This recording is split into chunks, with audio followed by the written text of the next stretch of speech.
Thank you for making it to Saturday morning. Thank you to the ones joining online. Thank you to the ones who made it on site to be with us in Prague and participate in this run. So today we're going to have with us Esmeralda Ruiz, who is going to present the European Commission Green Track campaign. And then we have Laura Hilt, who is a lawyer from European Environmental Bureau, who will talk about to us about the legal aspects of environmental restoration. There's also Julia Testa from Generation Climate Europe, who is going to talk to us about advocacy work on nature restoration topic. Hi, Julia. And me also, we're going to present a bit on the topic, but more from the scientific perspective and what the restoration exactly means. So I think we can already start. And Esmeralda, you may go first. You have the floor to talk about the campaign. Hello, everyone. Thank you for giving me the floor, Christella. Esmeralda, I'm from Belgium, and I'm part of the Global Youth Biodiversity Network. I'll talk a bit about the network later. But so we've been working on this campaign of the EU, which is called On the Green Track. We have been partnering with the EU and to make this campaign a reality. So yeah, now a bit about the campaign. So basically, On the Green Track is a campaign of the European Union on biodiversity and nature for young people. And the initial idea actually was to have a real train that would go all the way to China with youth, because in China is going to happen a conference about, of the United Nations on biodiversity, which will decide the strategy at the global level for the next 10 years on how to manage biodiversity better and how we can live in harmony with nature. So this is a super big event that was going to happen in 2020 that got postponed several times. The original plan was to send young people there to have youth voices represented. Sadly, because of the COVID crisis, it was not possible anymore to have this super nice train. But we put together a virtual alternative. And the way we did this was to organize this campaign, which is going to follow the following objectives. So to empower and mobilize young people in different EU countries and regions, to define together the next big steps to preserve nature and biodiversity, and to position the EU as an engaged and credible global leader when it comes to biodiversity. These are more the global objectives, but concretely, basically what happened is that I think in October, we launched a call for events. So every individual or organization that was based in the EU could submit a proposal of an event that would happen between March and April of this year. And so we got many submissions. It wasn't easy to choose, but the events had to be on a topic related to nature, biodiversity, or climate. Like there were many different topics that you can read on the slide. And we got so many amazing proposals, but sadly we had to choose to make this a sort of coherent and diverse campaign. And in the end, we chose 36 events all around the EU. We had a great diversity of countries that were represented and regions. Over 30 events are going to happen in the 21 EU member states and in over 15 languages. So we are really happy with the diversity of the events that are going to happen. And yes, so we have this great diversity of events in terms of countries, in terms of groups who are organizing, in terms of languages, but also in terms of topics, which you can read here on the slides I've already explained. So now a few words about Gibbon and Bay. So we have partnered up with the EU and a company that is in charge of all the communications around the campaign to make this a reality. So the Global Youth Biodiversity Network, which I'm part of, is a youth-led global network. In the beginning, we were created to represent youth at the United Nations on biodiversity topics. But actually now we do a lot more. We do a lot of campaigning, we mobilize young people. We have run a lot of consultations. We did empowerment workshops in all parts of the world. with the global objective of living in harmony with nature. We have many chapters in many different countries, and we have one chapter that is called Gibbon Europe, and we have been leading a lot of activities, organizing intergenerational dialogues with EU leaders after gathering youth perspectives. So yes, we initially contacted the EU Commission with this idea of the train, which developed into this campaign later on, as I explained previously. So this is sort of our role, and so we helped develop the strategy for the campaign. We helped in the selection, and we now provide support with also like promoting the events, etc. So this is a bit of our role in the campaign.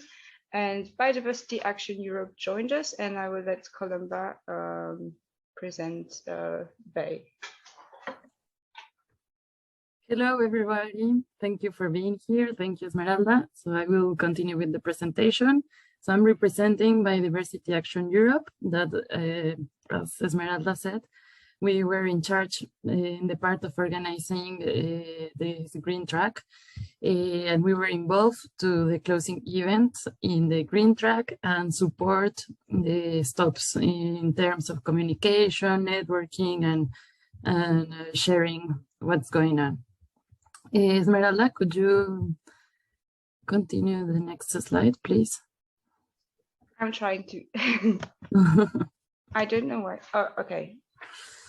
Okay, so I'm gonna talk about how to follow the green track stops. So everything is in the green track campaign of the European Union. So the link is there. And I think if you already joined this event, it's because you access to this page. So all the stops will be shared there. So you can be part of them. And then when you want to share the events, or you want to make this grow, you can use the hashtag in any social media. So then we can follow it, we can share it, and it's important to tag the DG Environment, the European Commission, GYBN, and BEI, so then we can reshare it and all the events will have more visibility.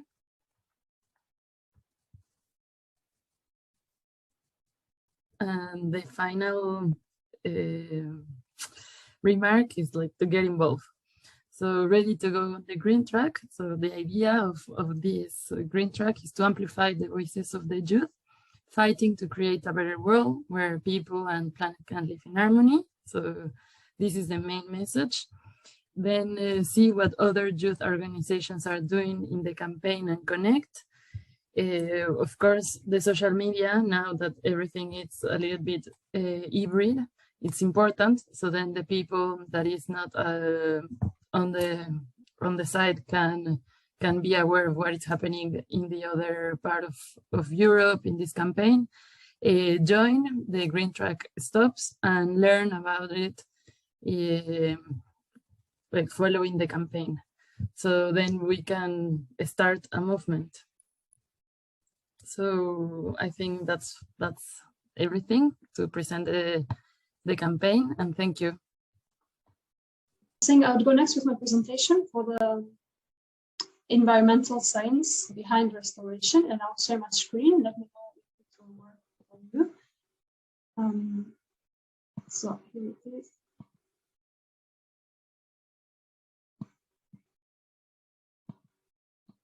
So a few words about me. I'm the project lead of the EU Nature Restoration Law, but WF and YE has been running for almost 1 year now. We had some previous activities in the previous months in the context of this law, and I'm an environmental scientist. So here we're going to talk a bit about the science of restoration. Maybe you heard about the term generational restoration. It's a term that refers to the young people, entrepreneurs who are building their lives about restoring nature and restoring our relation with the planet or the environment. For the event today, we use the hashtag Run4Nature. It's symbolic of saying that we need to make nature fit as we make ourselves fit with the run. but this is one of the hashtags that you might come across when you look for nature restoration projects globally. But we need to explain what it means, nature restoration, and restoration as a term itself. If we refer to the concept of Society for Ecological Restoration, it is a process or system recovery of an ecosystem that has been degraded, damaged, or destroyed. Of course, the objective of restoration itself is to assist an ecosystem and recovery to pre-degradation, or at least as close as it can get to it. Here we have an image, an illustration that comes from the United Nations Decade on Ecosystem Restoration, and we see a totally degraded environment. And if this is today, here it is how it looks after 30 years, when we have all the present ecosystems restored, and of course, many of the Sustainable Development Goals. So then we come to applied restoration. The process itself is a multi-step process and includes some other stages. It's assessing the site, formulating project goals, removing sources of disturbance, rehabilitating substrates, restoring vegetation, monitoring and maintenance, which should always be there after the project is finished to make sure that the impacts are realized. For example, in the picture, we see how ecosystem can be transformed in only 4 years. We have a drainage, and then in a couple of 4 years at the end, we have a restored, thriving mangrove ecosystem. Key principles underpinning the ecological restoration. In this process, we engage a lot of stakeholders who draw knowledge of many types. And then we are informed based on a native reference of ecosystems. We take care to support ecosystem recovery process. And then the process itself is assessed against clear goal and objectives using measurable indications. The restoration seeks the highest level of recovery possible. And of course, it gains more value if it's done in a large scale. And the restoration, it is a process, but it's always a continuum of restorative activities. If we need to step a moment to explain the relationship of ecological restoration to other restorative activities, we have here a pyramid, where we see as we go to the top, it means we increase the similarity of reference ecosystem.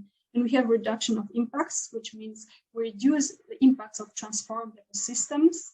And then we have rehabilitation, where we enhance but we don't restore the native habitat. And the ecological restoration is often complete when we restore local native reference ecosystem with reference as a basic state before the degradation. I would like to quickly guide you through the ecosystem restoration based on 8 types of ecosystem that we have on planet Earth, and each has its own methods how we do restoration on them. Are you following with the slides or? Okay, great. So first type of ecosystem is farmlands, and we know we have degradation causes because of overuse, soil erosion, fertilizer, pesticides, etc. How do we restore farmlands? We use more natural fertilizer, we use tillage, we grow more diverse crops and also trees.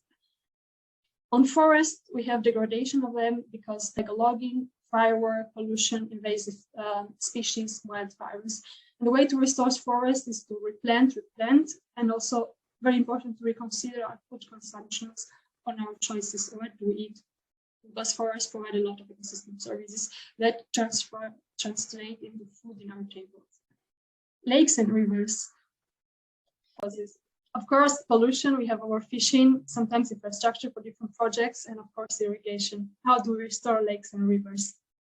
We halt pollution, we reduce and treat the waste before we discharge them. We manage demand for water and fish, and we revive very important vegetation above and below the surface. Now we come to grasslands. Of course, they can be degraded because of overgrazing, erosion, conversion to agriculture, invaded by alien species. And there is 3 main ways to restore them: to clear wood vegetation, to reseed native grass, and to reintroduce lost species. Mountains can also be graded as ecosystems because of clearing slopes and also the change in temperatures that have their effects on the biodiversity. There are restoration methods to reforest, and so we protect the land against avalanche, landslides, and floods. Or we can introduce farming techniques and agroforestry. Oceans and coasts. I think I don't need to say why we have degraded oceans and coasts. But as restoration methods, we can introduce making fishing more sustainable, treating sewage before we discharge them, and manage the coral reef, mangroves, and seagrass, as they are very often the base and the chain of our food chain. Peatlands are also a very important type of ecosystem and are often degraded because they are drained or they are converted for agriculture. And since they are very important carbon storages, we need to pay attention and restore them. And the way to do it is re-wet by closing drainage channels to hold carbon storage and protect the rare species of them. And last but not least is urban areas. We'll live in cities that look like ecological deserts because there is little room for vegetation, waste and pollution, impaired waterways. And the ways to make cities more sustainable and how to restore them is to clean up the waterways, to grow bee-friendly plants, to create urban woodlands, to mow grass less frequently, to rehabilitate any contaminated styles, etc. In the website of the United Nations Decade of Ecosystem Restoration, you can have a look at many projects that are ongoing globally in different regions of the world. And you can check in detail the budget, the timeline for them, who is implementing them, what are the methods, how are communities involved in it. And I just took a case to illustrate a restoration project is Tana Delta Restoration Initiative in Kenya, which is a global program with a local purpose. And what they are doing there is restoring the functionality of Tana River Delta ecosystem, which concerns fresh waters as well as forests, because they are very important biodiversity hotspots. They are doing implementation restoration at scale and training residents in more sustainable agricultural practices and livelihood. So the benefits include mitigating climate change, safeguarding biodiversity, and enhancing food security. The same, we have also community-led restoration projects in the Peatlands forest. And in Borneo, they are restoring the Sabangao Natural Park, which is again a very biodiversity hotspot because it's home to a clouded leopard, some bear, and other world's largest protected population of orangutans.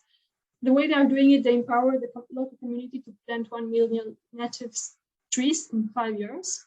And at the same time, they're working to expand local firefighting to prevent, again, fires. So they're mitigating climate change, they're safeguarding biodiversity, and they're increasing health and well-being of the local communities. Of course, committing to ecological restoration can only be beneficial, and it is estimated between now and 2030, the restoration of 350 million hectares of degraded terrestrial and aquatic ecosystem will generate $9 trillion in ecosystem services. It's all at the end turned into monetary values. Restoration can also remove 13 to 26 gigatons of greenhouse gases from the atmosphere. The benefits, it's immense. It does not only improve the life of people in their communities, it also helps to regulate disease and reduce the risk of natural disaster, which we are much more aware after the COVID. And of course, overall, it just helps us achieve the Sustainable Development Goals. Of course, we depend for decision makers to make large-scale restorations in certain regions of the world. And restoration initiatives can be taken by business, they can be taken by national management authorities, can be taken by intergovernmental organizations, can be taken by development agencies, but you can also do something. Of course, you have 9 activity lists how you can contribute to restoration with your daily life activities. It's very important, as we see a lot of listed projects that are going on in the United Nations Decade of Ecosystem projects all over the world. We want more projects like this in Europe, and we want them to implement them respecting those legally binding targets that the natural restoration laws foresees. And for that, we need to put a bit of pressure on the decision makers at the European level. And my colleague Laura will talk to you more about the legal aspects of it, what is happening with the law proposal and the legal aspects of having a law on natural restoration. Laura, go ahead. Thank you for the attention. Thank you, Christella. Thanks a lot for the great presentation and good morning, everyone. Thanks a lot for having me here. My name is Laura, and I'm kind of with a double hat here, but I guess I'm mostly here with my EEB hat. So I work for the European Environmental Bureau as a policy officer for biodiversity and EU affairs, and I've been following the nature restoration law policy development quite closely in that role, but I'm also, as Priscilla mentioned, a colleague of hers as I work on environmental law things at YE. So happy to be here, and I'll share a bit about what happened so far with the restoration law, where it's at, and some of the recent developments. So as a bit of background, the whole story with the restoration law essentially started in 2020 when the EU Commission launched its biodiversity strategy for 2030, which was a non-binding policy document that has now been endorsed by all the member states and also by the Parliament. And as part of that strategy, the Commission itself made a commitment to put forward a proposal for legally binding EU nature restoration targets to restore degraded ecosystems. And as part of those, to particularly focus on the ones with most potential to capture and store carbon and to prevent and reduce the impact of natural disasters. So the Commission said, we're going to put forward a law, and it's meant to help us with biodiversity, but also with climate mitigation and climate adaptation. And they promised to come up with this law by the end of 2021. It's March 2022 and it's still not there, so that hasn't happened. So in December, everyone was kind of getting ready for the law to come out, but then the Commission essentially said we need a little bit more time because there are some difficult questions that we still need to resolve. And at the time that was okay, but the proposal was now planned to come out next week, so Wednesday next week, but it looks as if that is also not going to happen, but for quite other reasons which are much more problematic, and I'll come back to those in a minute. But this is the context for how this all started. And maybe going a step back again, so Priscilla already shared a lot about the ecological background of restoration, but perhaps it's also helpful to put it a bit into the context of why we now need a law for nature restoration. Essentially, there have been previous targets, both at global and at EU level, to restore habitats and to restore ecosystems. However, essentially, none of those have been met because they were all, well, for various reasons, but one major reason being that they were all non-binding targets, so they were all voluntary. And two big examples thereof are the Aichi targets. So these are the targets that were set up as part of the Convention on Biological Diversity to be met by 2020. And as part of these targets, there was a commitment to restore at least 15% of degraded ecosystems. And that target was a global one, but hasn't been met at all. And then the second point on the slide here is a similar target at EU level, which also just hasn't been met at all, which was also to restore by 2020 at least 15% of degraded ecosystems. So these targets haven't been met, and overall the state of habitats and species in the EU is pretty poor. It's pretty appalling, thinking also about in the context of how long some of the legislation that is meant to put habitats and species in favourable conservation status has been around. So for habitats, we've only got 24% of habitats in the EU that are in good status, and only 31% of species. And in theory, this number should be 100% for both of them. And there is legislation for habitats that's been around since 92. And for birds, actually even longer. And member states are reporting on the status of these habitats and these species, and they're really just not getting there, essentially. And similarly, for water bodies, so there's also a directive called the Water Framework Directive, which, according to which member states also have to put water bodies into good status.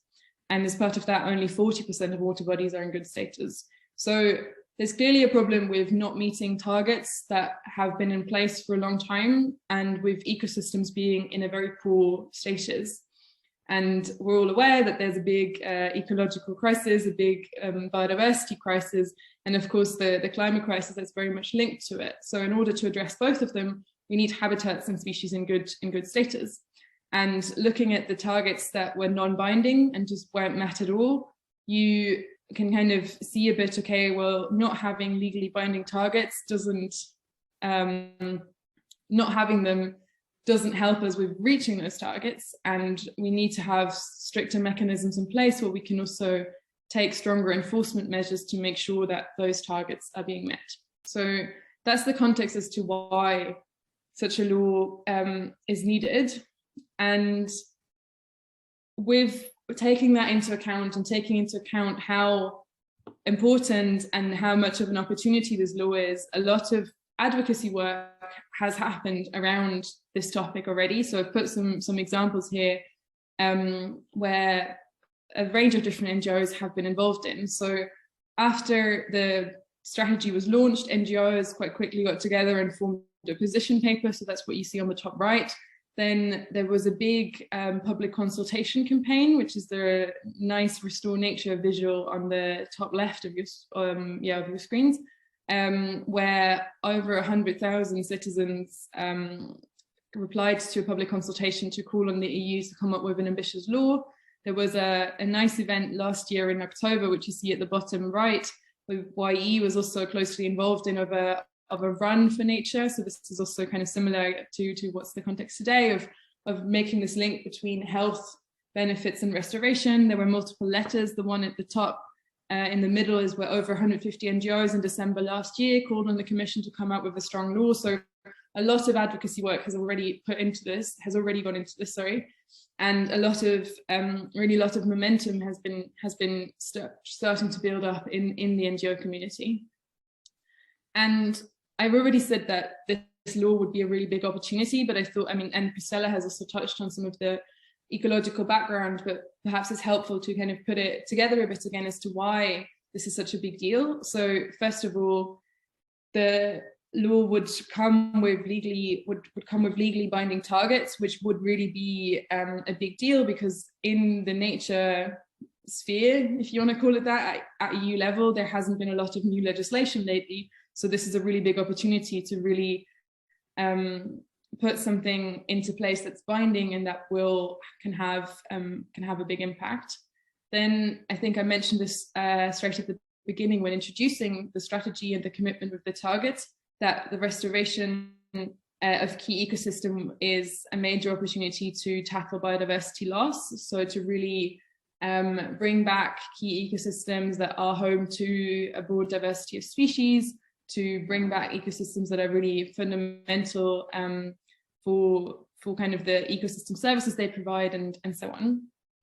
But in addition to that, it can also bring major benefits for climate mitigation and climate adaptation. So I think Priscilla explained a bit with the peatlands that, for example, some ecosystems are currently, because they're not being, so peatlands are a good example of where in some peatlands you have forests or, well, forestry, so kind of forest plantations being planted on them, which leads to them emitting a lot of carbon. But if you restore them and re-wet them, they actually store a lot of carbon in the peat, and they help us to mitigate the climate crisis. But in addition to that, there's also a lot of adaptation potential, because some ecosystems are really helpful for example, flood prevention. So floodplains, where when there's flooding, rivers can go out and the water can kind of spread out. And then when the flood goes away again, it just goes back into the river. If you have those, it helps to protect cities, for example, that are part of the river or along the river further down the line. Similarly with drought resistance or protection against erosion, protection against forest fires and so on. So this law could really have positive impacts on the two major ecological and climate crises that we're facing at the moment. And on top of that, it could also bring a lot of socioeconomic benefits. This also today is focused around the link between health and nature restoration, so running and being outdoors and so on. But of course, broader health benefits of biodiversity and so on in general, well-being and recreation. So I think many of us also during the pandemic have experienced kind of well-being effect of being in nature. But restoration is also something that will require a lot of work. So through that, you create a lot of sustainable jobs that will also be around in the long term, because protected areas and so on will need to be managed, etc. And then the last point I think is also nice to stress, especially in this context today, is that for me, nature restoration is also really a way to put intergenerational equity into practice, because it's very much acknowledging that what has happened in the past and what we've done so far is not enough to safeguard our ecosystems and to have a healthy climate, but it's really recognizing, okay, we've destroyed so many ecosystems that now we need to take a step back. We need to repair the harm done, and restoration, I think, is a very kind of tangible way of doing that. So far so good, basically, to say, okay, this is a law that could have that can have a really big impact and is very much needed. And we were all getting ready for the proposal to come out next week. But then, I mean, you're all aware, and of course the war in Ukraine is absolutely horrible and needs to end as soon as possible. But what we've also seen due to the war in this context is that there are a range of actors who are essentially instrumentalizing the war as a reason to delay nature protection and nature restoration measures. And one of the arguments that is brought up is a sort of claim that it would those sort of initiatives would endanger the food security in the EU. And I've put down a few screen snips of some of the actors who have brought forward these arguments. So on the left, you've got Kupa Kožecha, which is essentially the big industrial agriculture industry, calling on kind of the threats to agriculture and food security, making up arguments around that. Then you've got the forest industry at the top. At the bottom right, you've got the Conservatives in the Parliament asking to delay the nature restoration law.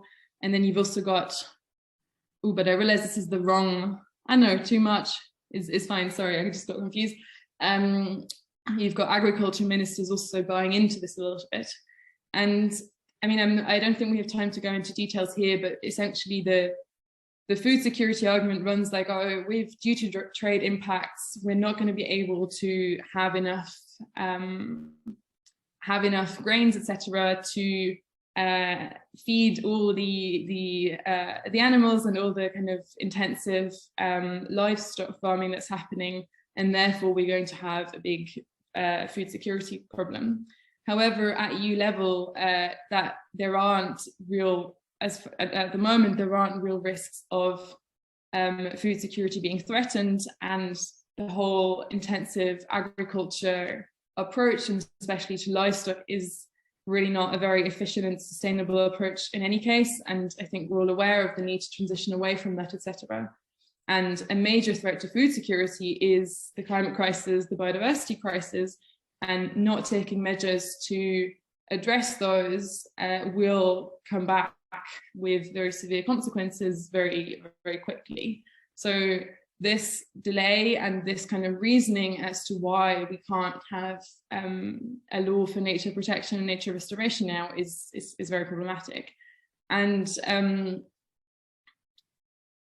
in addition, the law, if the proposal were to come out on Wednesday, it wouldn't lead to obligations right away, but it would need to go through a whole process of co-decision. So it would need to go through the council, through the parliament, etc. And it would take at least another year, a year and a half, if not longer, for the law to actually have obligations in place. So there would still be a lot of time between the launch of the proposal and actually the obligations applying to member states. So that there would also be a lot of time to kind of set up the structures and so on. So this is a little bit frustrating and depressing, I find, but there is also something you can do right now. And I think the event today and the run that's happening later is also comes at a really nice time and is a great initiative. But even easier, if you're not in Prague at the moment, you can go call on the Commission to not delay this really important law, and you can do so by going on restorative.eu, and there's a petition that comes from the same NGOs that put forward the big petition back about the consultation. So I think you've seen this visual before, but it's a petition to call on the Commission to not delay the law, to remind them how important nature restoration is. And yes, we only launched it on Friday afternoon or something, but I took this screen snap this morning. I don't know where it's at now, but I think a lot of people are recognizing the importance of this law and are also signing this. So it would be really great if you can also be part of this and if you can help spread it as well. So I hope this was useful for a bit of context. I think this is all I had for now, but happy to answer any questions or to go into a bit more detail on something if that's useful. Thank you very much. And I'll paste the link also in the chat, actually. Thank you, Laura, for the nice presentation and for introducing the opportunities such a law presents for all the EU member states, and also for updating where do we stand now at the law proposal. So just try to sign, and we see what we can do in the meantime to push a bit the commissioners for the importance of this law, to make them aware that it's really necessary and the time is running out. I just want to say that also we can have a round of question and answers after our last speaker, Julia, from the people in the room. So we'll open the floor our last speaker, but for now, I want to welcome Julia to get the floor, and she's going to talk. She comes from Generation Climate Europe, and she has been involved into youth advocacy work, and she can tell us a bit more about what exactly the involvement on the topic is. Yes, so good morning, everyone. I also have a PowerPoint presentation. Well, actually, it's a Google presentation, so I think I'm not going to have a problem with this. But yes, let's see. Today is really a gamble with presentation. So nice to be here with all of you, and to also meet some familiar faces that have been working around the topic of restoration law. As Christella said, I'm here representing Generation Climate Europe, which is the largest coalition of youth-led networks at the European level. And what we do is we push for stronger action from the EU on climate and environmental issue. Our mission is to see a just and green transition in Europe and advocate for it. And we believe that human rights should be included in the green transition, together with the principle of common but differentiated responsibility, in order to achieve a truly sustainable world, but also specifically Europe. The member organizations of the coalition that GCE is are those ones, and you can see that Youth and Environment Europe is also part of our member organizations. And together we end up representing more than 20 million young Europeans. Our work is divided, our work is operationalized through 5 working groups, and one of those is biodiversity, which I'm coordinator of. And one of the main priorities of the biodiversity working group is indeed restoration. So we've heard that this law is about to come out, well, hopefully, but anyway, at some point it will come out. And we at GCE have been set the goal of trying to advocate for including ambitious targets and the youth perspective in this new upcoming law proposal by the Commission, since basically the beginning of last year. So what we did was that we created the first draft of our of the youth position paper in spring 2021, and then in September we decided to consult other youth organizations at the EU level that were working on topics that are related to restoration. So of course focusing on environment, biodiversity, and so on. So we consulted with these organizations in order to create a more credible, but generally speaking, more complete common position. And these organizations, that you can see in the bottom left, include actually Biodiversity Action Europe, Given Europe, YE, that are here with us today, but also Young Friends of the Earth Europe and the Young Rewilders, which is the youth constituency, let's say, of Rewilding Europe. So we created this common position paper that you can see the cover here on the left, but you can see on our web, you can read it all on our website. And we finalized it in November. From November to December, we advocated it within the Commission. So we held a meeting with DG Environment, where we tried to set our priorities through. At the same time, at GCE, we organized a roundtable discussion with Commissioner Sinkevicius, which is the Commissioner for Environment, and we tried to ask for an overarching target when it comes to restoration. This year, the advocacy, of course, goes on as the legislative process of the EU goes on. So our goal is to keep going on advocating it at the parliament level, and then much later at the council, and also eventually other stakeholders. But what does our position paper say? What is the youth perspective in this, and what is important for us? So the premise is that, of course, as has been said already by Laura before, European nature is in crisis. There aren't many species in favorable conservation status, and so on. So protecting what is left is not enough, and we need to restore it. Ecosystems are indeed vital for our well-being as human beings. And this law is an opportunity to break this dichotomy of the human separated from nature, but actually improve our relationship with it. But young people, and this is the most crucial point of our approaches, are important and needs to be included in this law because, well, first of all, we will disproportionately be affected by current inaction and harmful actions, or at least we will experience the consequences for the longest since we are young. And this applies also to future generations. We can help the development of knowledge and awareness, as this event is showing.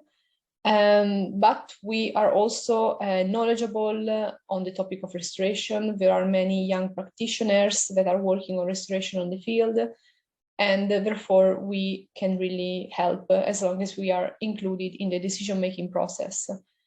And with these regards, we have 3 specific demands. So the first one, as I just mentioned, is to have full and genuine involvement of all stakeholders, especially in our case, youth. This means that participation shouldn't be tokenist in the sense that we invite a young person and then we just hear from this young person. But at the end of the day, we don't treat it as a real stakeholder and we don't include the perspective in the law.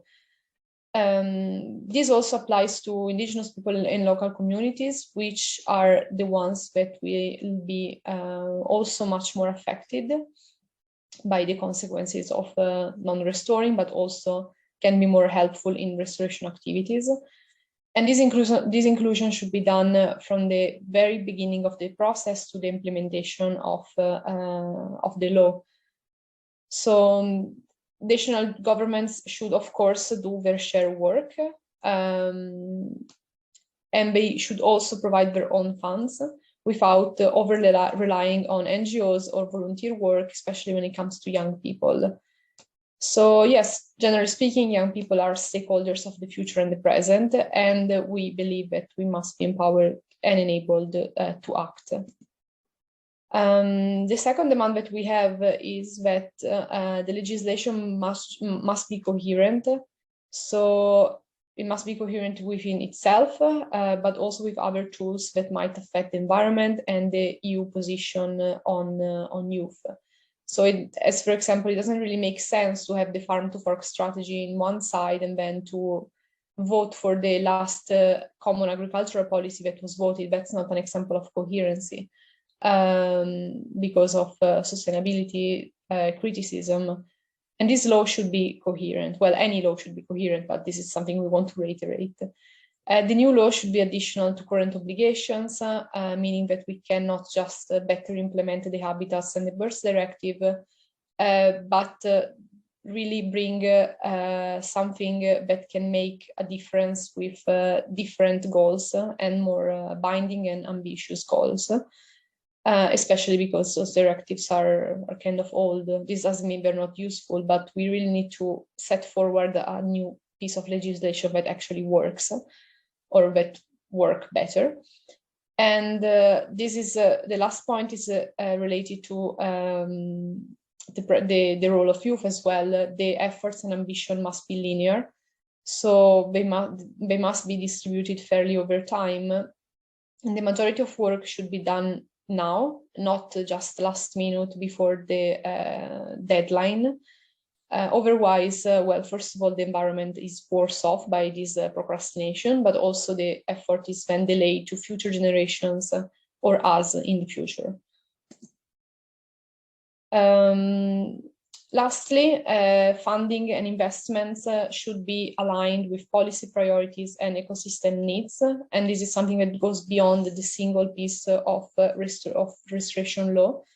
But it's important to finance restoration because it's a cost-effective approach that, as it has been said before, can tackle at the same time biodiversity and climate issues, and also provide an income and job opportunities. This makes it a win-win approach. Funding should be made accessible and usable, especially for youth. As I said, this shouldn't be done, the reliance on youth shouldn't be done always on volunteering basis. And yes, so restoration funds are more meaningful if are combined together, taking into consideration youth, income, job opportunities, climate, biodiversity. So this means in practice that it's important to track where the money actually goes, phase out harmful subsidies, develop a price system that reflects environmental but also social costs, and ensures that investments are biodiversity proof.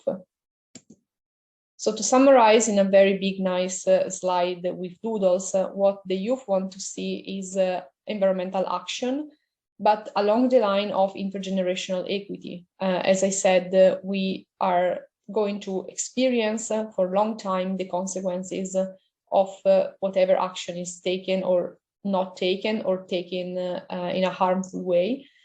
And the two things goes hand in hand, because the future goes it's like an arrow in the future for both the environment and the youth. So we really want to see this approach being taking consideration both of these sides. And yeah, that was all. If you want to know more about the restoration paper, I will link it now here in the chat, but feel free to ask any question. Thank you, Julia, for bringing us the youth perspectives on the topic, and also congratulations for keeping up the advocacy work despite the hesitation of some stakeholders for postponing the law again. I think we can do a quick round of questions and answers if there is any. Maybe Eva, you can help coordinate with the people on the side at the event venue. If the participants have some questions, they are welcome. I don't know how it will work technically, if you have a micro or Laura.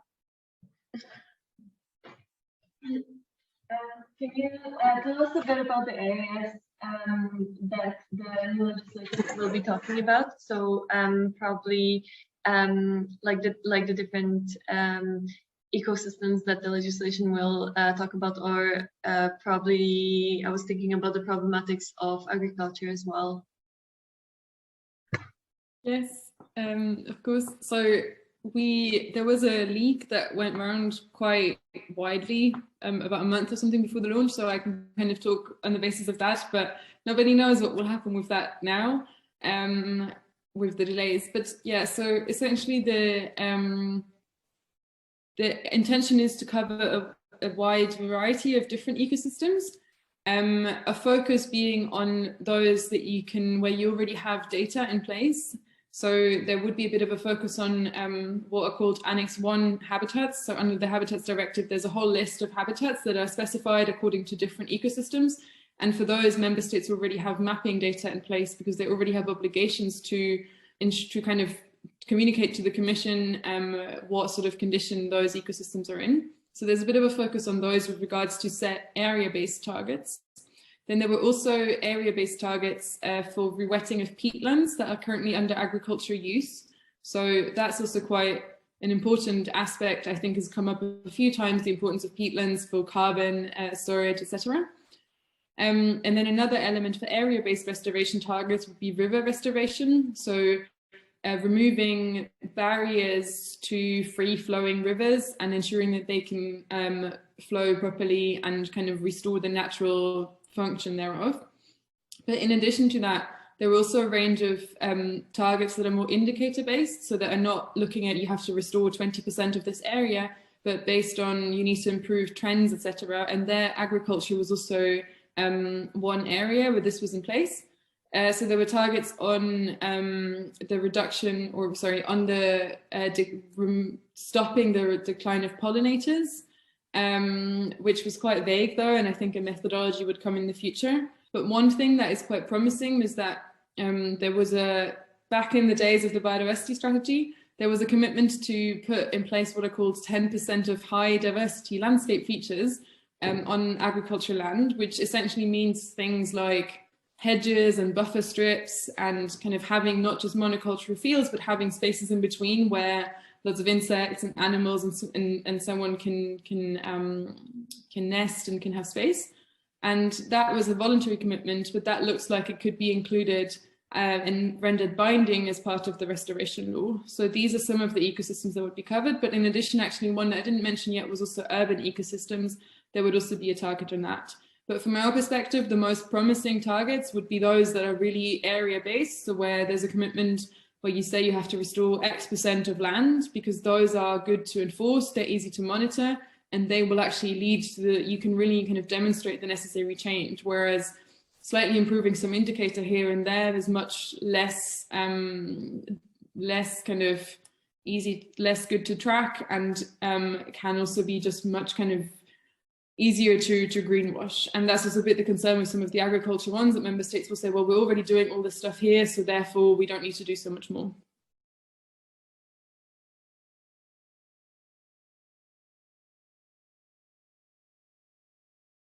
If there are no other questions, Jofi has another question.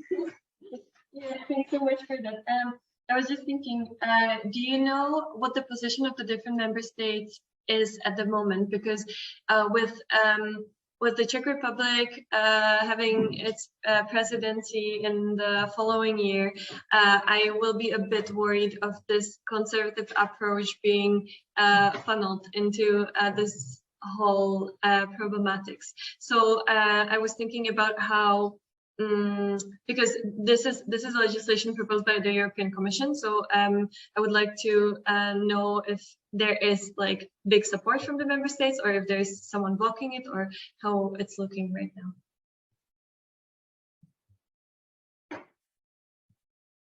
I can say something, but I'm also happy for someone else if someone else wants to answer that.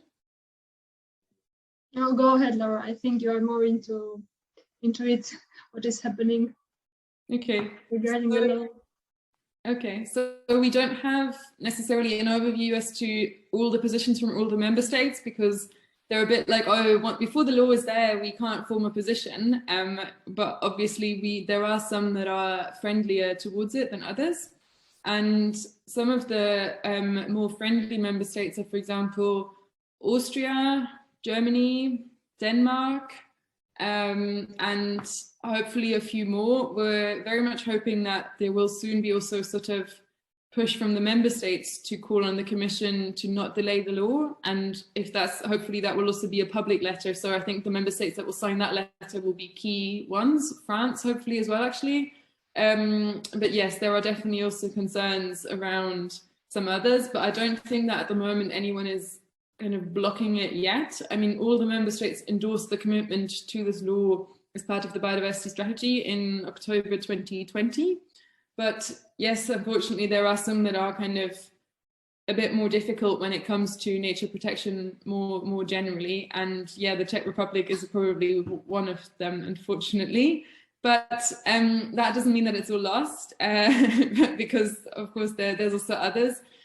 And the concern is a bit at the moment that the Commission is also a bit saying, oh, all the member states will be against it, so therefore we're not even going to come out with this law, which is not true, and which is why it's important if you for those member states that are supportive to also come forward and to be loud about that. So hopefully we will see something in next week, I'm hoping.